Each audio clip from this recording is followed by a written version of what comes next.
क्या आपने कभी सोचा है कि जंगल में वह कौन है जिसकी गर्जना से जमीन भी कांप उठती है, जिसके पैरों के निशान एक कहानी कहते हैं और जिसकी याददाश्त पीढ़ियों को रास्ता दिखाती है?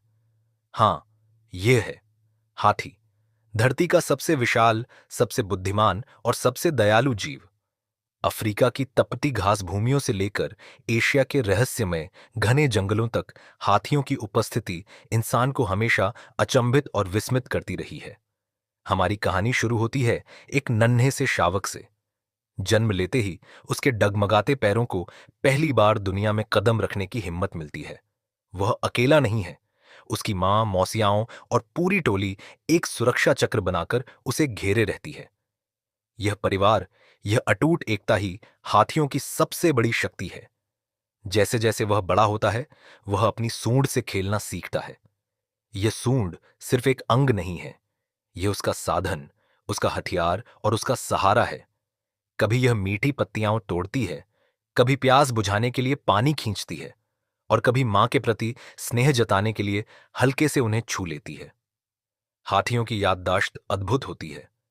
उनकी स्मृति किसी पुरानी विस्तृत मानचित्र पुस्तक की तरह है, जिसमें सालों पहले सूखे रेगिस्तानों के बीच छिपे हर झरने और हर हरे रास्ते का पता दर्ज होता है। जंगल के पारिस्थितिकी तंत्र में उनकी भूमिका खास है। वे जहां जहां चलते हैं, वहां वहां बीज फैलाते हैं और मिट्टी को उपजाऊ बनाते हैं। इसीलिए उन्हें सच्चे अर्थों में जंगल का माली कहा जाता है, जो प्रकृति को नया जीवन देता है।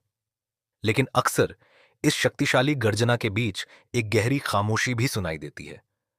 आज इन महान प्राणियों का जीवन आसान नहीं है। जंगल तेजी से घट रहे हैं और जहां कभी पेड़ों की छांव थी, अब इंसानों के घरों की दीवारें खड़ी हैं। इससे वे अपने घर में ही घुसपैठिए बन गए हैं।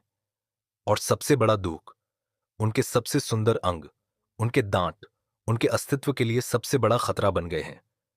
फिर भी जब हाथियों की टोली एक साथ चलती है और उनकी धीमी, गहरी गर्जना गूंजती है, तो मानो पूरा जंगल उनके साहस को सलाम करता हुआ जीवंत हो उठता है। हाथी हमें यह सिखाता है कि असली शक्ति केवल विशाल आकार या बल में नहीं होती, बल्कि दया, यादों को संजोने और परिवार का साथ निभाने में होती है। और जब तक उनकी गूंज इस धरती पर है, हमें यह याद रखना होगा कि जंगल